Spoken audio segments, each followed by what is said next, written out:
Can you let me know if you can hear? I'm talking right now.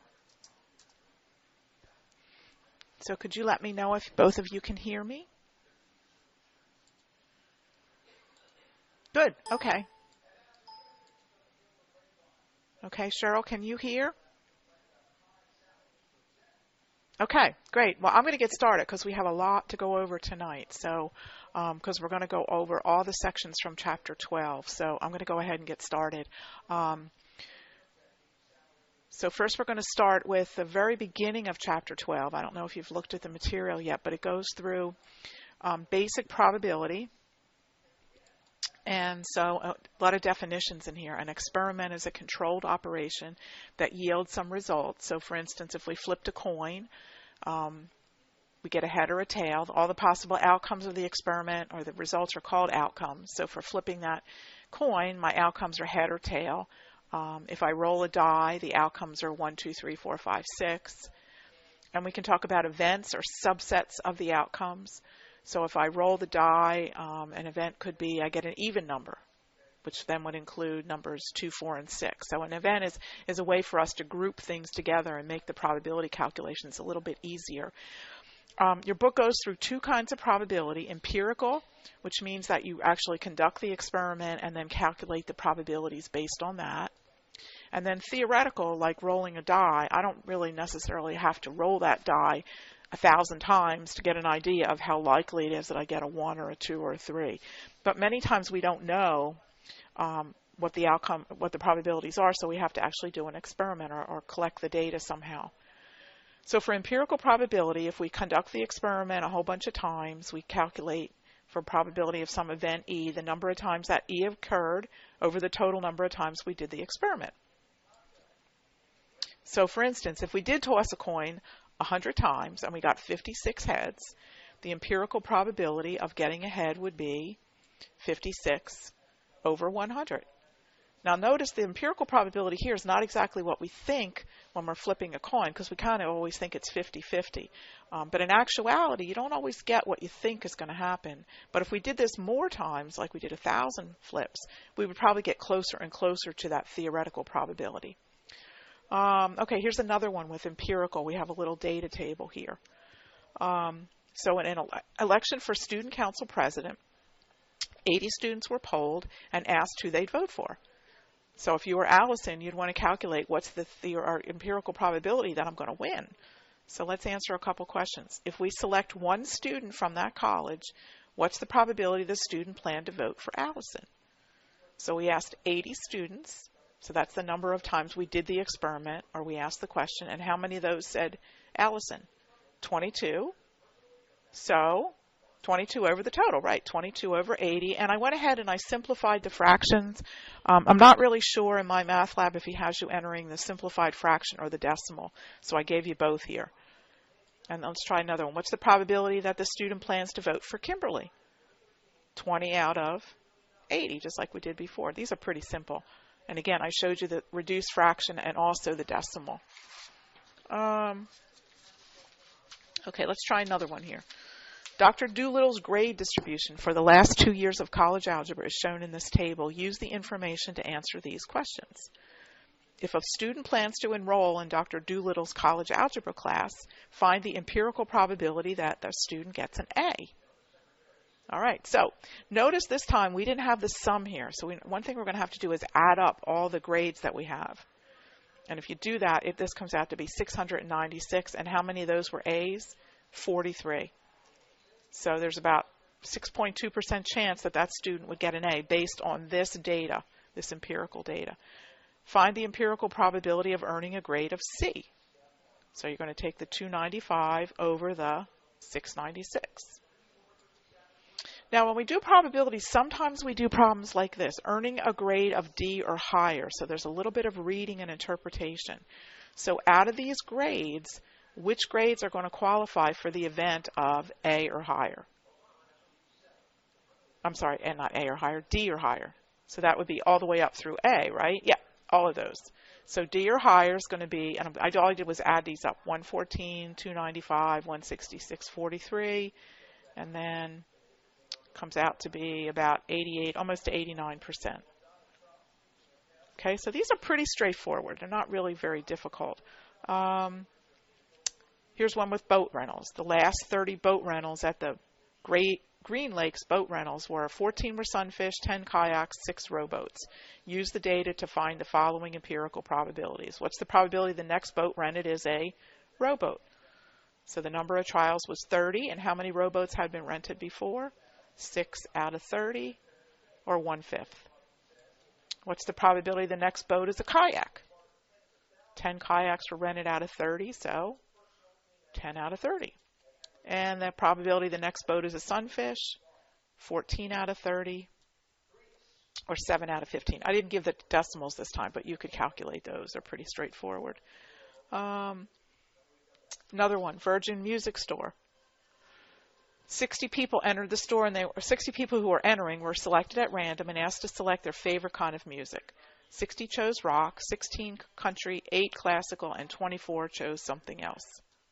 Determine the empirical probability the next person entering the store favors rock.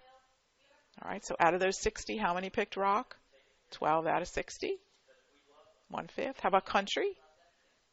Country was, what, 16? So 16 out of 60, or 4/5.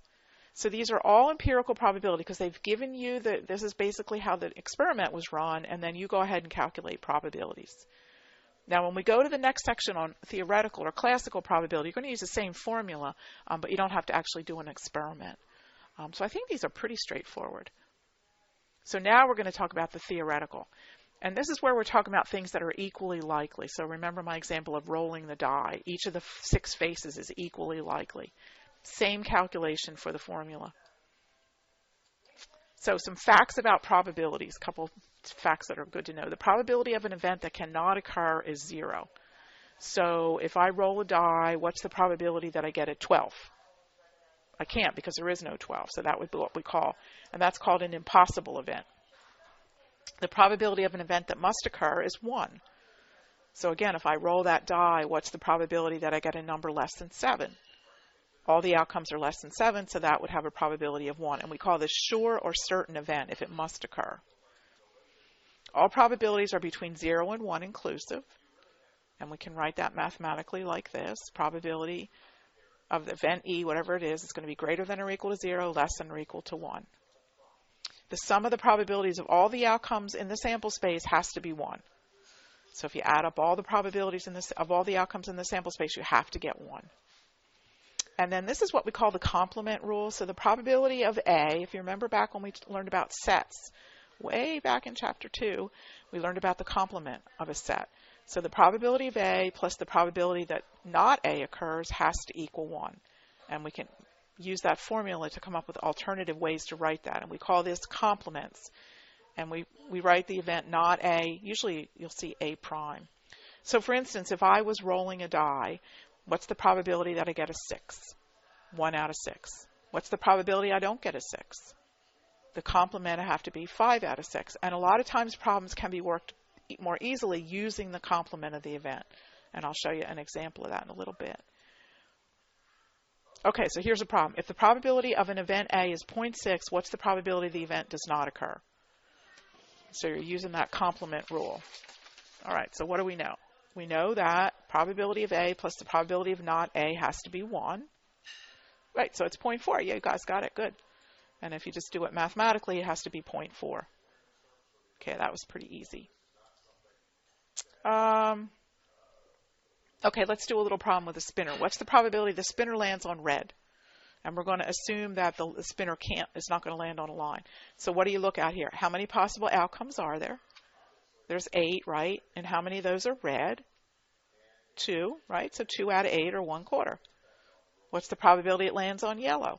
Same thing, right? Because there's 2 out of 8. Yep. Okay. Multiple choice test has 8 possible answers for each question. If a student doesn't study and they guess at the answer, what's the probability that the student gets the correct answer? Okay, so there's 8 possible answers. If we just guess, what's the probability that we get it correct? See people type in, yeah, just 1 out of 8. If the student can eliminate 2 of the 8 answers and guess from the remaining, now what's the likelihood that they get it correct? So if they eliminate 2 of the 8, so now we only have 6, and now the probability is 1 out of 6. All right.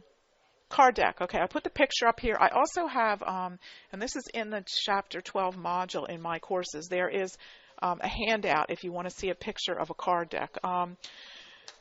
We use card decks a lot for probability because they really come out and make nice problem situations. So you might want to take a look at that handout if you don't know much about playing cards, but it sort of shows you the layout.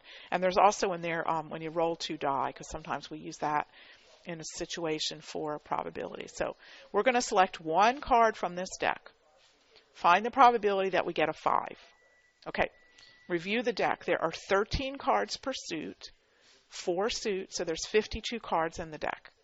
And if you look at 5s, there's 1 5 per suit. So be careful now. There's 1 5 per suit, and there's 4 of them total out of how many total cards? 4 out of 52, which is actually 1 out of 13. Okay, Josiana, do you see that? I want to make sure. And Jacina, do you see that? Because you both said 1 out of 6. Okay. Jacina, do you see that? So there's 52. Okay, I just want to make sure. What's the probability if we pick 1 card, we get an ace or we get a 7?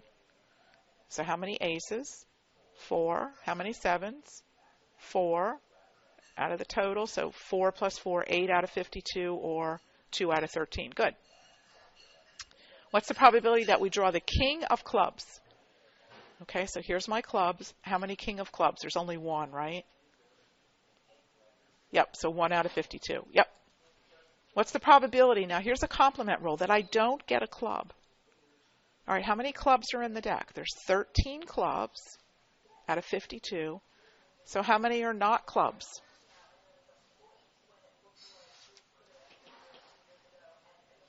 How many are not clubs?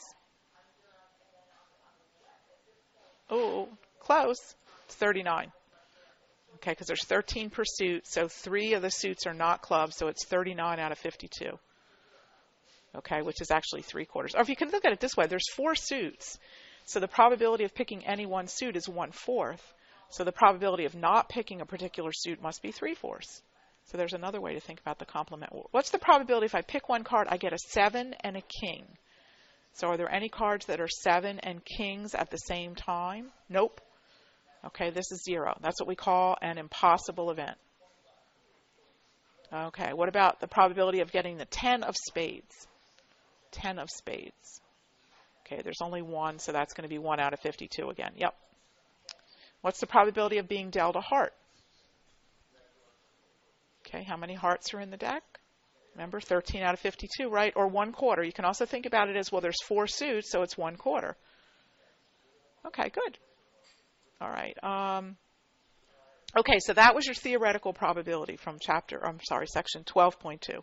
So we did empirical in 12.1, and then we did theoretical, where we don't actually have to do the experiment, but because we know all the outcomes and their likelihood, we can just calculate without doing an experiment. Okay, so let's talk about expected value. We don't cover 12.3. We don't go over odds, but we're going to do expected value. So expected value is what we would expect if we conducted an experiment over the long run. This is a situation where you don't know the likelihood of the outcomes. And so what we're going to do is we're going to form what's called the expected value, which means we take all the outcomes, whatever they happen to be, and how likely they are.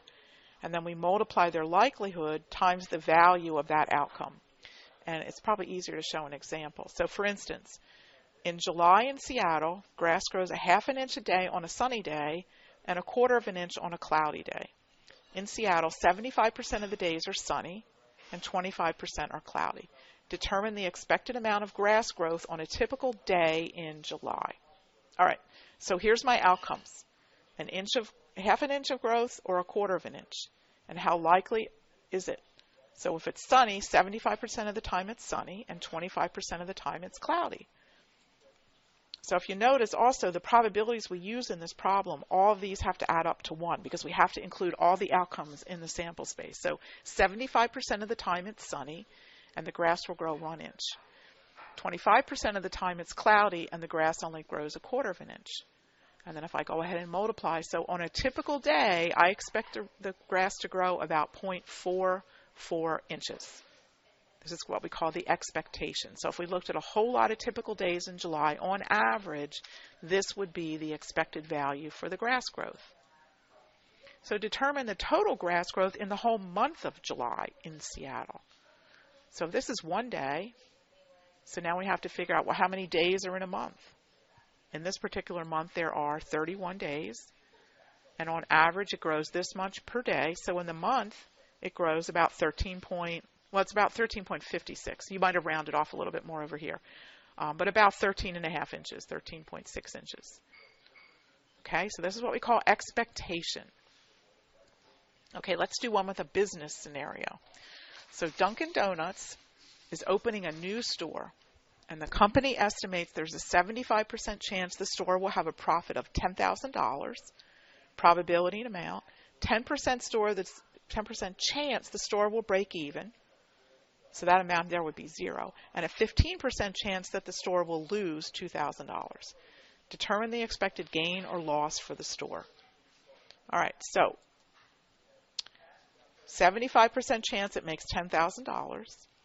10% chance it breaks even, which means it doesn't make any money. And then 15% chance that it loses, and by losing, we have to make this a negative. And notice again, 75 plus the 10 plus the 15 adds up to the probability of 1 for the whole sample space. And so we expect, in other words, if Dunkin' Donuts opened a number of these stores, on average, the stores would make $7,200. Expected value. And in Chapter 13, when we go to means, you'll see that expected value is really like the mean for the particular scenario, but it's weighted by how likely the outcomes are. Okay, question? Somebody have a question? Everything will be given to you to work the problem. All right, you're not going to have to guess at things. They're going to give you the information. Okay, let's try a door prize. Calvin goes to an open house, and he's given a free ticket for a $75 door prize. There's a total of 150 tickets, and we want to determine his expectation of winning the door prize. Okay, same formula. Now, there's actually 2 ways to work this. I'm going to go through and show you. Oh, maybe I'm only going to show you the one way. I can't remember if I put both ways up. Okay. No, I don't. For this one, I only have one way. So there's he can win $75, and how likely is it that he wins 1 out of 150, right? Because there's only one winning ticket. And the rest of the tickets are losers. So if he's got one of the losing tickets, he doesn't win any money. So his expectation is he's going to win 50 cents. Not bad, because he didn't pay for the ticket.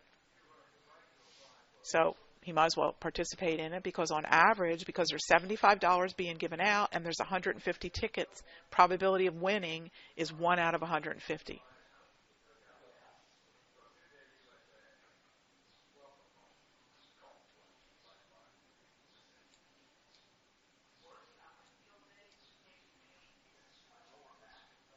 Oh, here, 75 divided by 150. And this is 0. Okay, we're going to change it in a minute, though. Now, this is for a free ticket. Okay, usually when you're winning a prize like that, you're not free. So let's change it a little bit. Let's say he has to buy the ticket, and it costs $3. So now we want to figure out what his expectation is. All right, now there's 2 ways to do this kind of a problem. I'm going to show you both ways, and then you can use the one that makes most sense to you. So the first way is to figure out his expected winnings. All right, we already said that because we did that. If the ticket didn't cost anything, we said he was expected to win 50 cents. But now, how much did he have to pay for that ticket? $3. So now we have to subtract the ticket cost from what his expected winnings are. So now, if he participated in this drawing over and over and over again, on average, he's going to lose $2.50 because his expectation of winning is so small compared to the ticket price. All right, so that's the first way to calculate. So over the long run, he expects to lose $2.50 playing this game. Not a very good game to play. Now the other way we can do it is we can adjust his winnings for the ticket price. So instead of winning $75, he actually only wins $72 because he had to pay for the ticket. So one winning ticket gets $72 after you subtract the ticket cost. The remaining tickets all lose $3. And if you do the calculations this way, you're going to get the same answer. It's entirely up to you which way you do it. I kind of like the first way because in a minute when we talk about fair ticket price, you'll see that the expected winnings, the gain, is actually the fair ticket price. Because right now this game's not fair because he's got a negative expectation. So again, you get the same answer. So here we go with the fair price. This is the amount to be paid so that it results in an expected value of 0. It can be found by adding the cost to play to the expected value. So for instance, if the expected value of a lottery ticket is negative $2 and the cost of the ticket is $8, what's the fair ticket price? Add them together, $6. And if you had calculated his expected gain on this game, it would have been $6 because that makes it a fair ticket price. So again, going back to Calvin, when he had to buy that ticket, a fair ticket price would have been 50 cents, not $3. So let's do another one. 200 raffle tickets are sold for $3 each. One prize of $500 is to be awarded. John buys one ticket. Determine this expectation. And I just went ahead and did it the second way. So if he wins 500 minus $3, and he's got a 1 out of 200 chance of winning. The rest of the tickets are losers. So what's his expectation? Negative 50 cents. And now what's the fair ticket price? Expected value here plus the cost to play. So the fair ticket price here would be $2.50. And again, if you had just done the expectation, which would have been the 500 divided by 200, you would get that $2.50. That's kind of the nice thing about doing the expected gain first. Okay, spinning wheel. I think I've got a couple more in here.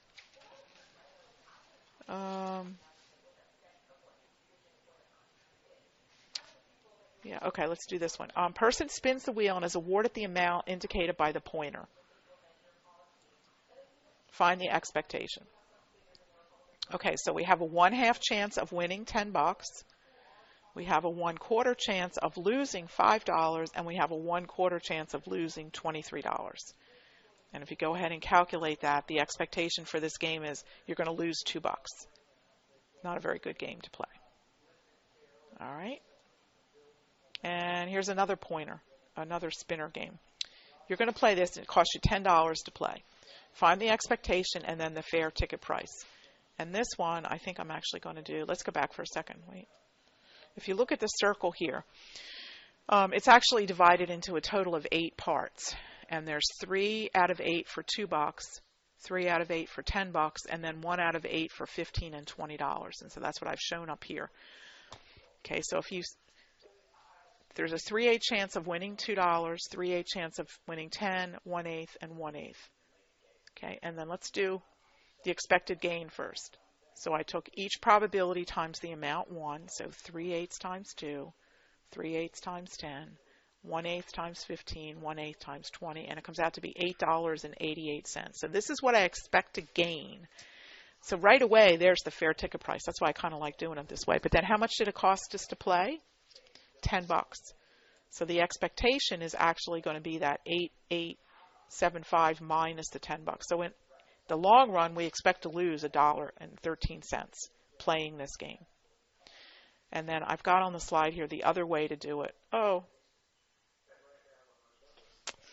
every once in a while my symbols don't come up here. This is just supposed to be a $sign here. Let me get every once in a while this website messes up the symbols when I upload the file. So anyway, that's just a negative. It's a $sign. So what it's saying here is it costs $10 to play. So if you only win $2, then you've lost $8. If you win $10, you break even. If you win $15, you gain $5, and if you win $20, you gain $10. So now if I put it together in the formula, 3/8 times negative $8, 3/8 times 0, 1/8 times 5, 1/8 times 10, and it comes out to the same answer that we get before. On the long run, we would expect to lose $1.13. And then the fair ticket price, remember, cost to play plus, oh, this $10 is supposed to be over here. It's supposed to be right here, the $10. And remember, our expectation was negative, so we come out with the same answer that we had, remember, for the expected gain, $8.87. This would be a fair price to play the game because our expectation would be 0, which means we don't win, we don't lose. Okay? All right, and I've got one more. So 500 tickets were sold for $2 each. Prize of $400 is going to be awarded. If you buy one ticket, find your expectation. And I think I did the gain first. So $400, 1 out of 500 chance of winning. So your expected gain would be 80 cents, $400 divided by 500. But then how much did we pay to play? $2. So the expectation is negative $1.20. And again, if you were doing the fair ticket price, here's the fair ticket price right here. Take this plus this, and it gives you the fair ticket price. That would give you an expectation of 0. Okay. All right, so how are we doing on time? Okay, we're halfway through. Good. So let's go on to 12.6 and 12.7. And these are more probability problems or an and problems. So if we want to do the probability of A or B, so the probability of event A happening or B, it's going to be the probability of A plus the probability of B minus the probability that both occur. And again, if you go back to chapter 2, when we learned about sets, this is where the two sets intersected on the Venn diagram, if you remember that. So let's use the formula. Probability of A is 0.6, probability of B is 0.4, probability of A or B. So we're just going to apply that formula we just given, and we were given this and this and this, so we can solve for this. Just substitute in. I went too quick. Sorry, let me go back for a second. So probability of A was 0.6, probability B was 0.4, and the intersection was 0.3, so we just add these together to get 1 minus 0.3. So the probability of A or B occurring is 0.7. And let's change a little bit. What if they told us the probability of A or B, the probability of B, and the probability of A and B, and they want us to find the probability of A? Okay, so the same formula. This time we were given this, this, and this, and we want to find this. So just substitute them in. This was 0.6. A or B was 0.6. This is what we want to find. Probability of B is 0.3, and the probability of both occurring is 0.1. So what did I do? I subtracted the 0.3, added the 0.1, so it comes out to be 0.4. And I can go back here and check and make sure. So 0.4 plus 0.3 is 0.7, minus 0.1 is 0.6, and that's what they gave me for probability of A or B. So this is just applying the formula. Now let's work a problem. Okay.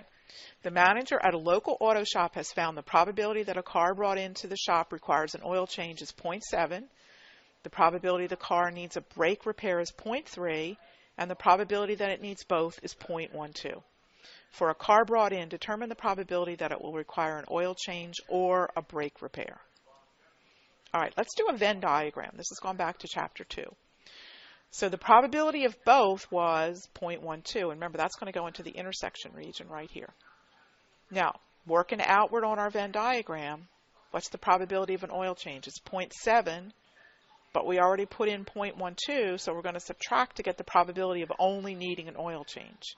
It's going to be on my next slide. So it's going to be 0.58, and that's going to go right over here. So this is taking you back to chapter 2. Okay, and the same thing for the brake job, 0.3. But we already have 0.12 entered in the picture, in the Venn diagram. So what are we going to do? We're going to subtract. And the 0.18 is going to go over there. Okay, and then lastly, we'd want to, in the background, right, the probability didn't need either one. The probability it needs an oil change or a brake job, we're going to add these numbers. And we get 0.88. And remember, by the complement rule, the probability the car doesn't need a brake job or an oil change, any of those back here would be 0.12. So we could put that into the picture. So sometimes it's helpful to go ahead and fill in the Venn diagram, because then if you have to answer a series of questions, like if I picked one car at random, what's the probability that it only needed an oil change or only needed a brake job? That would be 0.58 plus 0.18. So it's kind of nice to go ahead and make the Venn diagram. You can also use the, oh, we had that already. Oops.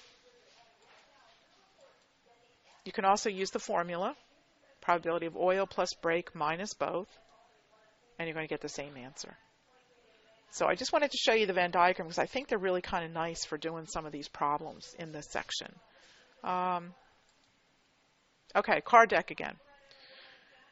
Card is drawn at random from a deck of 52. What's the probability that we get a 5 or a club? And I don't think I put my picture in, but if you remember my deck of cards over here, 5. Now, this time, remember, there's 5 5s. There are 13 clubs, but remember, there's a club and a 5, so we're going to have to use that addition formula. So the probability of a 5 is 4 out of 52. The probability of a club is 13 out of 52, and then remember, there is one card that's a club and a 5, so we subtract 1 out of 52. So we come up with 4 out of 13. What's the probability we pick an ace or a red card? All right, let's go back and look at our deck again. Okay, red cards are hearts and diamonds. There's 26. And then there's 4 aces. But notice there's an ace of diamonds and an ace of hearts. So we're going to have to adjust. Whoops, wrong one. We're going to have to use that addition formula. Probability of an ace plus the probability of a red card minus the 2 red aces. And this comes out to be 7 out of 13. What's the probability we get a face card or a heart? Let me go back over here. The picture cards are called face cards, the kings, the queens, and the jacks. There's 3 per suit times 4 suits, so there's 12. And what was the other part of it? A heart, there's 13 hearts. But then remember, there's 3 heart face cards, so we have to adjust again. So face card, 12 out of 52. Heart, 13 out of 52, but there are 3 heart face cards, so I have to subtract. That's the probability of A and B. And this one comes out to be 11 out of 26. Okay, everybody with me on the card? The cards are just really nice because there's nice symmetry and the probabilities are so nice to work with. Okay, and remember also, again, in that module up in my courses, I have this handout for you. So if you're not familiar, you might want to print it out. It's nice if you do it in color because you get the colors on there. Okay, the minus part. Let me go back.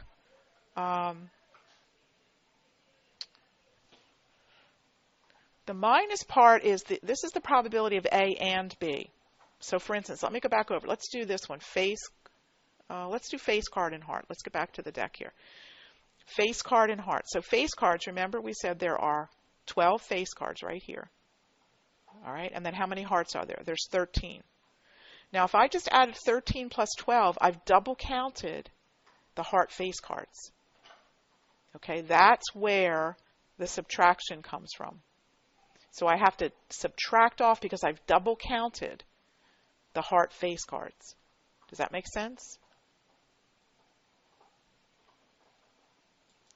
Okay, the same thing for this one, ace and red card. So there are 26 red cards. There are 4 aces, but there are 2 red aces. Okay, so I have to subtract that because otherwise I'm double counting it. That's where the subtraction part comes in. Because if you just add these together, if there's anything common to both sets, to both events, you've double counted it. So you have to do that subtraction. The only time you don't is going back to sets. And this is where sets comes into probability. If the 2 sets are disjoint, then you don't have to subtract. So if I was doing what's the probability I get a club or a heart, let's go back to my cards, club or heart, there's no common cards there. So I just have to add 13 plus 13 is 26 out of 52. But when I do something like heart and ace, I've got a card that's common to both sets, both events, so therefore I have to do that subtraction, or else I'm not going to come out with the right answer. Okay, got it. Okay, good. All right, let's try some other ones. Single die. Let's do one with a die now. What's the probability if we roll a single die, we get an odd number or a number less than 4? All right. Odd numbers, there's 3. Numbers less than 4, let's write the outcomes over here. So the outcomes are 1, 2, 3, 4, 5, and 6. All right, so odd, 1, 3, and 5, so there's 3 out of 6. How many numbers are less than 4? 3. Okay, but 2 of those numbers are odd, so I had to adjust it by subtracting the 2 out of 6, and I come up with 2/3. Good. What's the probability that I get a number less than 2 or greater than 5? Less than 2, there's only 1. Greater than 5, there's only 1. There is no card that's less than 2 and greater than 5, so I don't have to do any adjustment this time. I just do 1/6 plus 1/6, because this time the events are disjoint. So 1 out of 13. Okay. Let's see what else I have. Okay. This is the multiplication rule. This is where you're working with events that are independent. Let's say we're going to pick 2 cards from the deck and we're going to replace the first card before we pick the second card. Find the probability that we get 2 red cards. All right, so the first time I go into the deck to pick, there's 26 red cards out of 52. I put the card back and I pick again, 26 out of 52, 1/2 times 1/2, so 1/4. So if I pick 2 cards, replacing the first before I pick the second one, the probability I get 2 red cards is 1 out of 4. Now, what happens if I don't replace? Okay, now what's happening is the probability is going to change on the second draw. Look what happens. The first time I pick, the probability to get a red is 26 out of 52. I don't put it back in. I put it aside, and I'm going to assume that it was red. Now I go back and I pick again. There's only 51 cards left. 25 of those are red. So notice the probability is a little bit different if I don't replace the card. And in a second, we're going to talk about this in section 12.7. But you want to be careful when you're reading a problem, when there's a finite number of things to pick from, whether or not you're replacing after the first selection, because it's going to change your problem. Okay. If we have multiple events and we want to know the probability of something happening at least one time, we're going to use the complement rule. And let me give you an example. If we draw 3 cards from a deck of 52, what is the probability that we get at least 1 ace? And we're going to draw the 3 at one time, so we're not replacing. We're going to shuffle the deck and pick 3 cards. I want to know what's the probability that I get at least 1 ace in the 3. And I'm going to work this like this. I'm going to use the complementary event, which is I get no aces. Because the probability of getting at least 1 ace means I could get 1 ace, I could get 2 aces, or I get 3 aces. The complementary event would be 1 minus, because this event plus this event has to be the whole sample space. So I'm going to calculate this probability using the complement approach. So let's think what happens. The first time I go in there, I get no ace, the second time no ace, and the third time no ace. Okay, what are the probabilities going to be? The first time, there's 48 cards that are not aces out of 52. I put the card aside, I go back and I pick again, and I assume it's not an ace. What's left? 47 out of 51. Put the card aside, go back again. What's left? 46 out of 50. And so there's a little bit greater than a 20% chance that if you pick 3 cards, you'll get at least 1 ace. It's a pretty high probability when you think about it. So this is what we call the at least problem. So when you're dealing with an event happening multiple times and you want to know the probability at least 1 outcome occurs, you're going to use the complementary event. It's the only way to do these problems. You're not going to see them very often, but I wanted to show you because it's a good example of the use of the complement rule.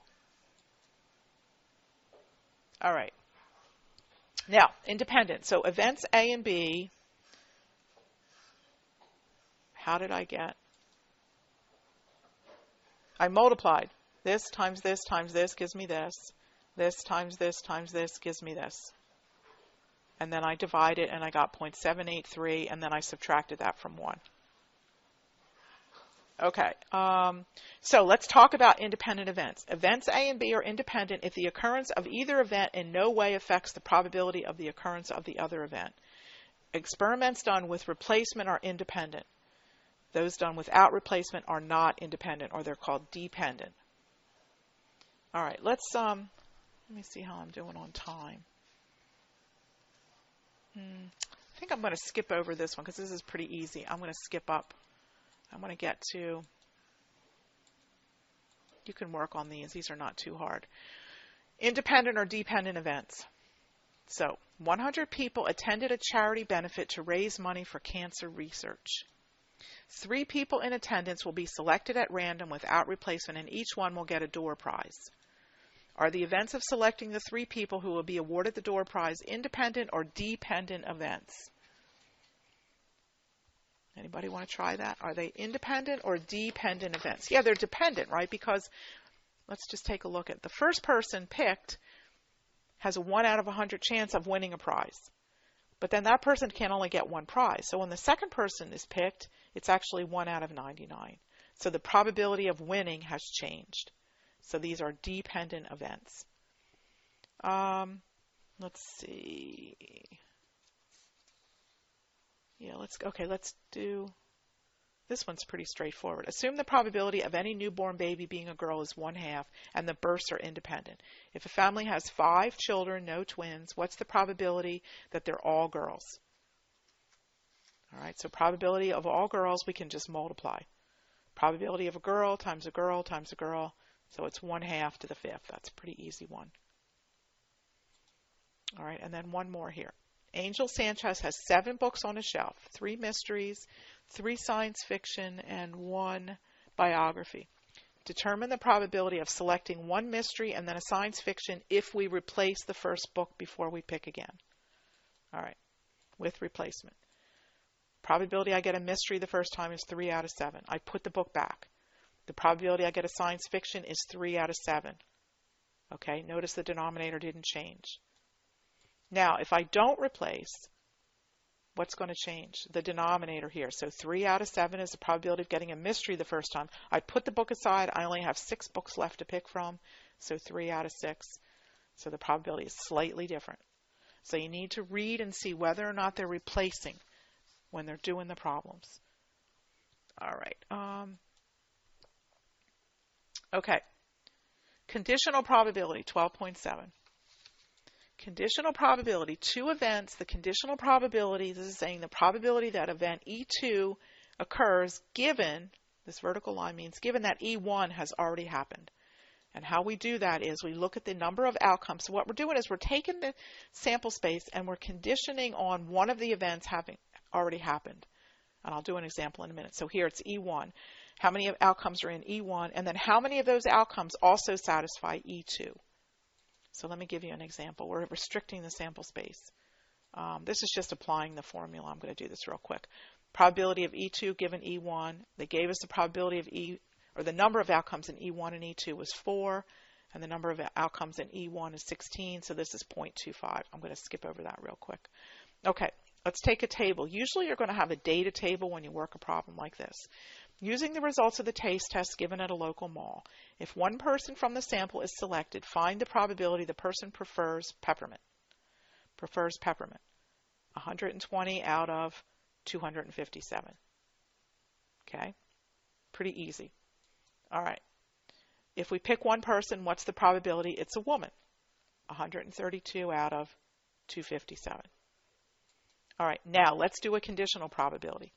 What's the probability the person prefers peppermint given that we selected a woman? So we're only going to work with the women now. How many women are there? 132. How many of those selected peppermint? 60. So it's 60 out of 132. Okay. Now, if you remember on the prior slide when we did the probability unconditionally of selecting peppermint, it was about 51%.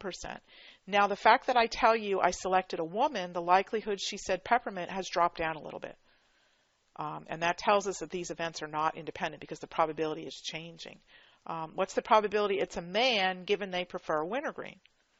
So now we're just dealing with the wintergreen people, 127, and how many of those were males?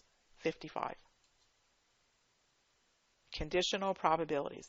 You're restricting yourselves to a subset of the sample space and then finding out how likely that first event is given that subset. All right, if we draw a card from a deck of 52, what's the probability that we get an ace? So how many aces are in the deck? 4 out of 52, right? Now, let's do a conditional probability. If we draw one card from a deck, what's the probability we get an ace given we know that we drew a heart? Okay, how many hearts are in the deck? 13. How many of those are aces? 1. Remember, we're only doing hearts now, 13. And how many of those are aces? 1 out of 13. Notice the probability is the same. So the likelihood of getting, or the probability of getting an ace is 1 out of 13, whether or not you know what suit you selected. Still 1 out of 13. These are independent events. There's a nice example of events being independent. Okay, because the probability didn't change. So the fact that I tell you I got a heart, my chance of getting an ace is still 1 out of 13. Consider these figures here. And hopefully everybody can see the colors. 1 and 5 are supposed to be yellow, 2, 4, and 7 are purple, and 3 and 6 are blue. What's the probability of selecting a purple figure given an even number was selected? All right, so how many even numbers are there? 2, 4, 6, there's 3. And how many of those are purple? Anybody want to try that? There's 3. And then how many of those even numbers are purple? 2. 2 out of 3. Okay, get that? Even numbers, there's 3. And how many of those are purple? 2. 2 out of 3. Here's a spinner wheel. I think this is my last one. If the wheel is spun and each section is equally likely, determine the probability the pointer lands on a number greater than 11 given the color is red. All right, so how many reds are there? There's 3. And how many of those have numbers greater than 11? Any of them? No, none of them do. So the probability is 0. This is one of those impossible events. Because once you start conditioning, once it's a given, you're only using that part of the sample space. And in this case, these 3 red colors here, and none of those are greater than 11. So this probability here is 0. Okay, conditional probability. All right, we're almost there.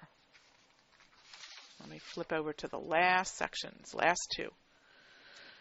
This is the counting principle and then the permutations and the combinations. So counting principle, if we can do an experiment, if we're going to do 2 or 3 experiments together, if the first one can be performed m ways and the second one in n ways, then the 2 experiments can be performed in m times n ways. So for instance, if I was rolling a die and then flipping a coin, how many outcomes in the sample space? Okay, roll a die, 6, flip a coin, 2, so there would be 12 outcomes in the sample space. Okay, so let's try some of these. A password to log on to a computer system consists of 3 letters followed by 3 digits. Determine the number of passwords possible if we're allowed to repeat. Okay, so here's what the password looks like. 3 letters followed by 3 digits. If we can repeat, we have 26 choices for the first spot, 26 for the second spot, 26 for the third spot, and then we flip to the digits. We have 10, 10, and 10. So we have more than 17 million possibilities if this is the format for the password. Now, let's change it. What if we can't repeat? So for the letter, we pick the first letter. We have 26. Whatever we pick the first time, we can't pick the second time. So we're left with 25, 24. Then go to the digits. We have 10, 9, and 8. So we've gone from 17 million down to a little bit more than 11 million by doing some of what we call these restrictions on the way that the counting principle is used. The first digit has to be a vowel, and the first letter, and the first digit cannot be 0, and we're not allowed to repeat. A lot of restrictions this time. Okay, so we have to have a vowel here. A, E, I, O, or U. So we have 5 choices. Okay, whatever we pick here, we can't repeat here, so when we get to the second letter, we only have 25 choices left. Third letter, 24. The first digit can't be a 0, so we only have 9 choices. Whatever we use here, we can use here, but we still can put the 0 back in, so we have 9 times 8. So now we've gone down to a little bit less than 2 million by putting more and more restrictions on. Fundamental counting principle. All right, so now to get into the permutations and combinations, Permutation is an ordered arrangement of a given set of objects. And we're going to use a factorial. And I always forget to put this on the slide here too, so let me just type over here. One thing you need to know is that 0 factorial equals 1. The factorial we're going to use is going to be, it's written like this, n with an exclamation point after it, and the number's written out like, if it was like 4 factorial. Let me write this up above. So if we had 4 factorial, that would be like 4 times 3 times 2 times 1. That's what we call the factorial. And if you think about the counting principle, we're doing that a lot of the times because we're figuring out the different combinations that we can use. You're going to see this formula appear when we work some of the problems. So let's talk about in how many ways can 6 different stuffed animals be arranged on a shelf? All right, we're going to use all of them. So the first time we go to put them up there, we have 6 animals to pick from. We put 1 animal down, we have 5 more, 3, 2, 1, 0. So 720. So 6 stuffed animals, if they're different, can be arranged in 720 different ways, ordered arrangements. Consider the numbers 1, 2, 3, 4, 5, and 6. How many ways can 3 numbers be selected if no repetition is allowed? So the first time I pick, I have 6. The second time, 5. And the second time, 4. 120 different ways that we could arrange these numbers, 1 to 6, 3 digits, no repetition. Okay, so the permutation formula, if you're going to select R objects from n, we use this formula, and there's where the factorials come in. N factorial in the numerator, the total number you're picking from, and you divide by n minus R factorial. So let's work a problem. The swimming coach has 8 swimmers who compete in a new relay, butterfly, backstroke, freestyle. He must select 3 swimmers, 1 for each leg. In how many ways can he select the 3 swimmers? These are ordered arrangements because different swimmers are going in each leg. So we've got 8 P3, so 8 factorial over 8 minus 3, 5 factorial. Now, many of you on your calculators, on really basic scientific calculators, will have a permutation key, so you don't have to do all this by hand. So you might want to look on your calculator. Generally, you're going to put n in first, then you're going to hit the key on your calculator, and then put in the R and hit enter or equals to get the answer. But here's how you do it the long way. 8 factorial is 8 times 7 times 6, etc. 5 factorial. Notice the smaller factorial is included in the larger factorial, so these cancel. And I end up with just 8 times 7 times 6, or 336. So there's 336 ways he can pick 3 swimmers from 8 to compete in this relay. Trifecta at a racetrack. And we're going to pick the first place, second place, and third place. If there's 5 entries, how many tickets must you purchase to guarantee a win? So we've got N P3. So here's my formula. Now, I went ahead and I used that corresponding thing I just showed you before where the smaller factorial is included in the larger one. So these are just going to cancel.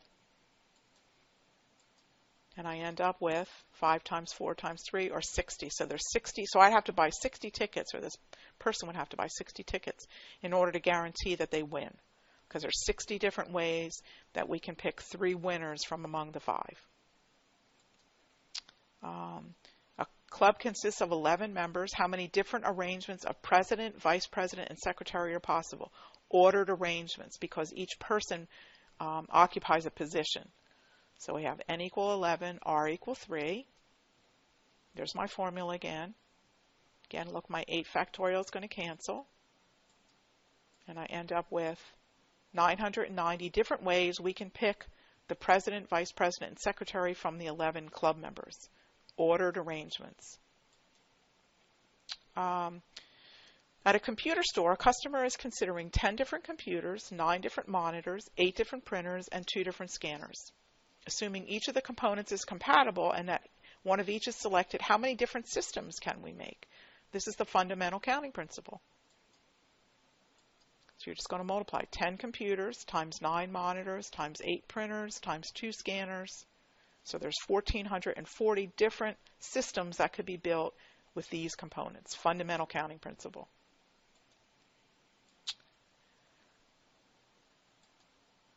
All right. And how many permutations are there of the letters in the word rinse if all the letters are used without repetition? Okay, we have 5 letters and we're going to use all of them. Now this is where the 0 factorial shows up, which remember I told you is 1. So this is just going to be 120. So if you're going to use all the letters, 5 times 4 times 3 times 2 times 1. And again, there's that 0 factorial. Sometimes the objects are duplicates and we can't tell them apart, so we have a special formula to use. Let me show you an example. In how many different ways can the letters of the word Cincinnati be arranged? So there's 10 letters, there's duplicates, there's 2 C's, 3 N's, and 3 I's. So if I use that formula, 10 factorial, and then I put the duplicates down here, 3 factorial, there's 2 3's, 3 factorial, 3 factorial, and a 2 factorial. And if you follow through with the colors here, they should match up. Let's see, we had 3 times 2 is 6, 3 2 1, 3 2 1, and then the 2 goes into 4 twice, so we're left with 10 times 9 times 8 times 7 times 2, which comes out to be 50,400. This one you're not going to have a key on your calculator. You're going to have to do these by hand using the formulas. So when you have duplicates in the things you're arranging, you're going to have to use this particular formula. I think I have one more to do like this. So many newspapers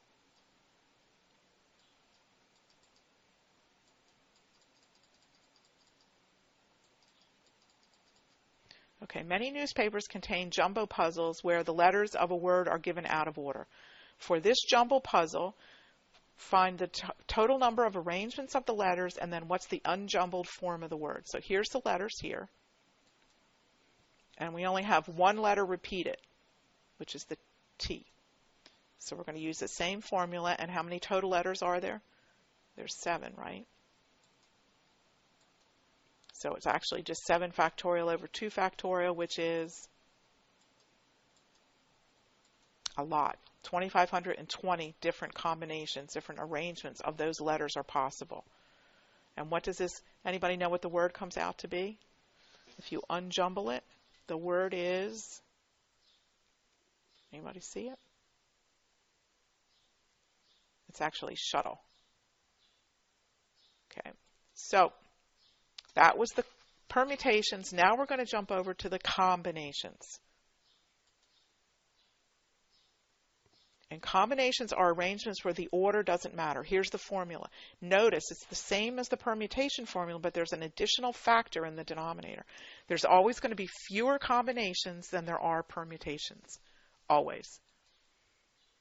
So a student must select 7. Okay, Ernestine, most very basic scientific calculators will have permutation and combination keys. So I would urge you to look at your calculator and see if you have a TI 83 or 84, it definitely has the key. If you have a simple scientific, there's probably a key on it.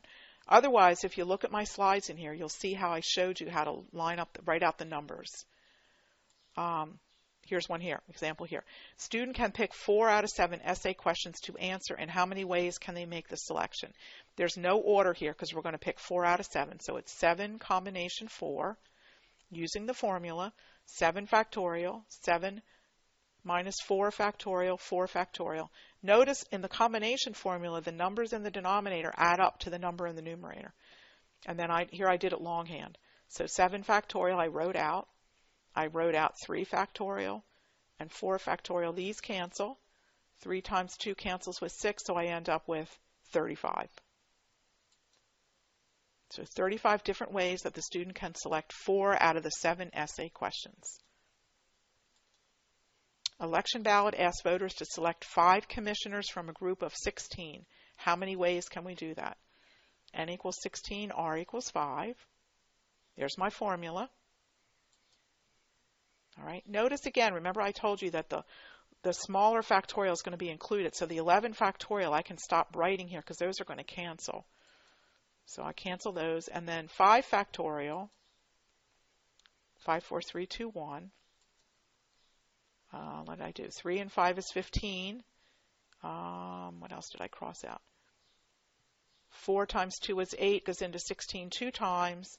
So I'm left with 2 times 14, 13, 12, which comes out to be 4,368. So Ernestine, I've showed you all the steps on here.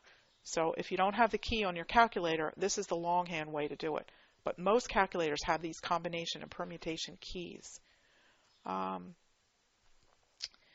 Jenny's shopping for CDs. She decides to purchase 5 movie soundtracks. The store has 8. How many different selections are possible? Okay. Order doesn't matter, so it's a combination. 8C5. There's my numbers.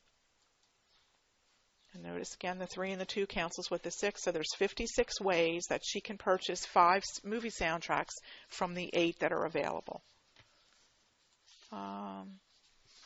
Toastline Bakery is testing 5 new wheat breads and 4 brands and 3 oat breads. If it plans to market 2 of the wheat, 2 of the bran, and 1 of the oat, how many different combinations are possible? Okay. So what we're going to do for this one is we're going to find out all the combinations of each type. So the total number is going to be the combinations of wheat times the combinations of bran times the combination of oat. And I didn't show all the calculations on here, but 5C2 is 10, 4C2 is 6, and 3C1 is 3. So there's 180 different ways. This type you're going to have to do by multiplying all the combinations of each piece and then multiplying those all together. Similar one here. We have 9 males and 9 female sales representatives, and we want to pick a team of 3 men and 4 women. How many ways can we do that? So we'll do each group of 3 men can be paired with each group of 4 women. So I'm going to figure out the selection of men first, and then the women, and then we'll multiply. This is just like the bread example. So let's do the men. N equals 9, R equals 3. There's my formula. I can cancel out. And so I end up with 84 different ways I can pick the men. All right, and then I'll do the women.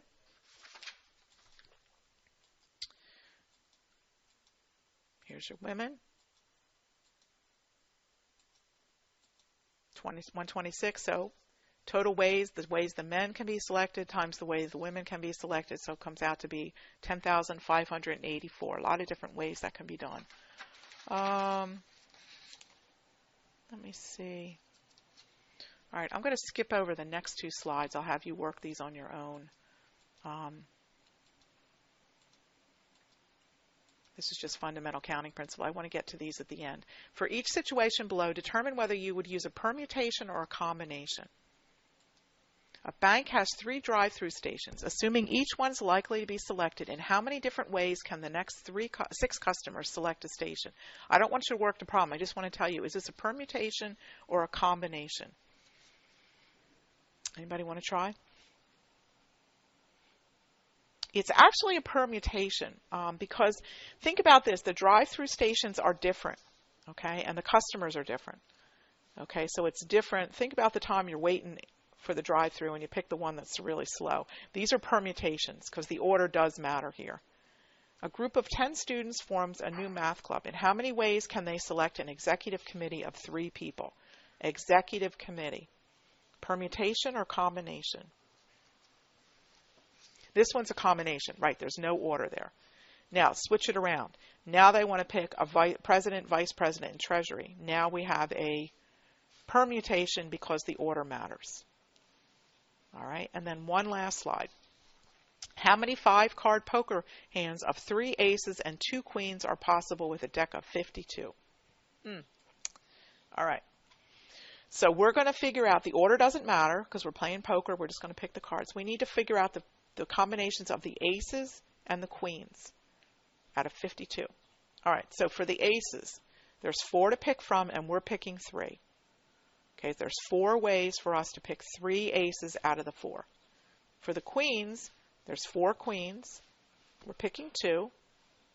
There's 6 ways for us to pick 2 queens out of the 4 total queens. So how many different ways are there? 6 times 4 or 24.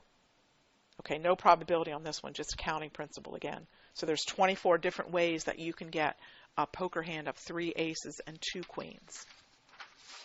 Okay, That's the material from Chapter 12. We went over a lot tonight, I know. This is the longest chapter and the most material that you have. Next week, there's only, Chapter 13 is only 5 sections. This Chapter 12 had a lot. So we went over all the different kinds of problems you're going to see on the homework and in the test. So any last minute questions before we finish off for tonight?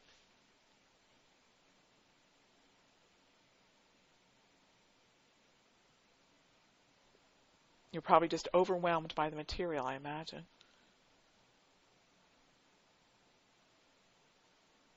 Okay, if no questions, I'm going to finish off the session. Okay, yeah, and it'll be a couple hours before the recording's ready, Ernestine, but you can go back and watch it. Okay. And Ernestine, if you're going into the learning support at all, take your calculator and ask, if you're at Gibbs, I'm not sure who's downtown, but ask one of the tutors to show you the combination and permutation keys, because your calculator probably has them, and it'll save you a lot of time. Okay, I'm going to sign off, everybody. Have a good night, and hopefully we'll chat again next week.